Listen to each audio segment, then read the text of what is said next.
تو روٹی کیسے کمائیں گے؟ یہ بھی ایک سوال ہے۔ نبی کریم صلی اللہ علیہ وسلم کا دور دیکھیے، کیا صحابہ کرام یہ کام نہیں کرتے تھے؟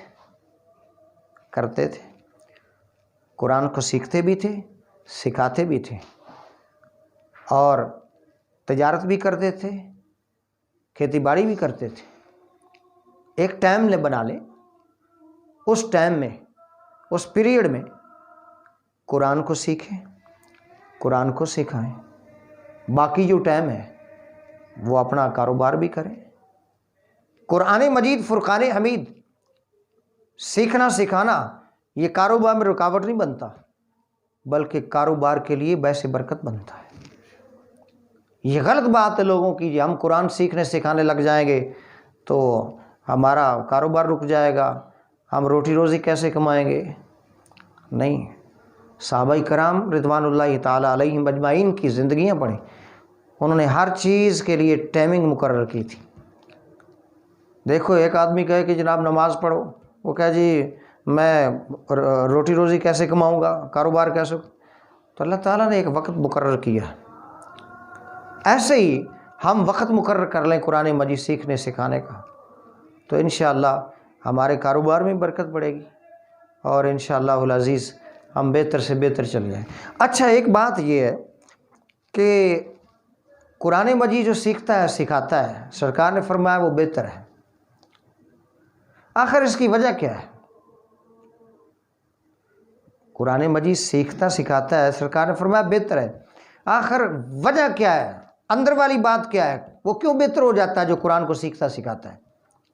اس لیے کہ قرآن جب وہ سیکھتا ہے سکھاتا ہے، قرآن کو سمجھتا ہے، تو پھر قرآن کے اندر جب وہ سیکھتا ہے تو حلال اور حرام کے جو احکامات ہیں، جن چیزوں سے اللہ نے منع کیا ہے، جن چیزوں کا اللہ نے کرنے کا حکم دیا ہے، وہ ساری چیزیں اس کے سامنے ہو جاتی ہیں، وہ سب چیزیں آئینہ بن جاتی ہیں۔ پھر وہ حلال اور حرام کی تمیز کرتے ہوئے، اچھائی اور برائی کی تمیز کرتے ہوئے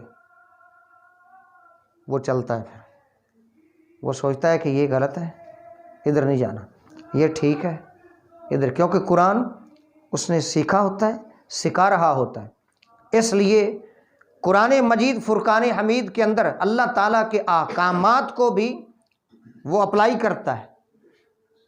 جب سیکھے گا نہیں، سکھائے گا نہیں، تو قرآن مجید فرقان حمید کے اندر اللہ کے احکام جو ہے ان کا تو علم نہیں آئے گا۔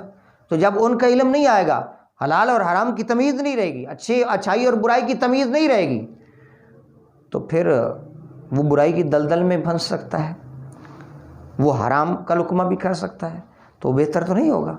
بہتر تب ہوگا جب قرآن کو سیکھے گا، سکھائے گا، سیکھنے سکھانے کے ساتھ اس کو یہ بھی پتہ چلے گا یہ راستہ غلط ہے، یہ ٹھیک ہے، تو وہ پھر راستہ صحیح اختیار کرے گا۔ جب صحیح راستہ اختیار کرے گا کہ قرآن کے اندر سب کچھ لکھا ہے، تو نتیجہ یہ نکلے گا جب سیدھی پٹڑی پہ چڑھ جائے گا اس وقت وہ بہتر ہو جائے گا۔ تو قرآن مجید ہی یہ انسانوں کی زندگی تبدیل کرنے والا ہے، اور انسان جو ہے انسان کو یہ زمین سے آسمان کی طرف، بلندیوں کی طرف لے جانے والا ہے۔ اللہ اکبر۔ ایک اور حدیث مبارکہ سنیں، حضرت عمر رضی اللہ تعالیٰ عنہ فرماتے ہیں اللہ تعالیٰ قرآن کے ذریعے، سرکار فرماتے ہیں، حضرت عمر راوی، سرکار فرماتے ہیں ان اللہ یرفع بہذا الکتاب اقواما ویضع بہ آخرین۔ یہ رواہ مسلم شریف کی حدیث مبارکہ ہے۔ سرکار فرماتے ہیں، حضرت عمر فرماتے ہیں کہ سرکار فرماتے ہیں اللہ قرآن کے ذریعے کچھ قوموں کو سر بلند کرتا ہے، عزت عطا فرماتا ہے، اور قرآن کے ذریعے کچھ لوگوں کو گرا دیتا ہے، ذلیل و رسوا کر دیتا ہے۔ آخر وجہ کیا ہے؟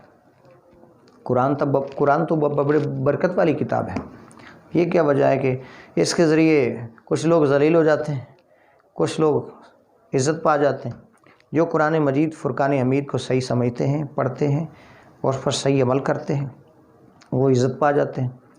جو قرآن مجید سے دور بھاگتے ہیں یا قرآن مجید کو پڑھ تو لیتے ہیں لیکن اس کی آیات طیبہ کا معنی اور مطالب بدل دیتے ہیں، اپنے مقصد کو پورا کرنے کے لیے اس کے اندر تراجم بدل دیتے ہیں، تو اس وقت کیا ہوتا ہے؟ وہ ذلیل و رسوا ہو جاتے ہیں۔ تو قرآن مجید کو پڑھنے کے بعد اس کو صحیح سمجھنا اور صحیح طور پر عمل کرنا بھی لازمی ہے، اس کے لیے استاد کی ضرورت ہے۔ کئی لوگ خود پڑھنا شروع کر دیتے ہیں، خود ترجمہ شروع کر دیتے ہیں، وہ پھسل جاتے ہیں۔ اس لیے صحیح العقیدہ راہبر و رہنما بھی قرآن کو سیکھنے کے لیے لازمی ہے۔ اللہ تعالی ہم سب کو قرآن کو سینے سے لگانے کی توفیق عطا فرمائے۔ وما علینا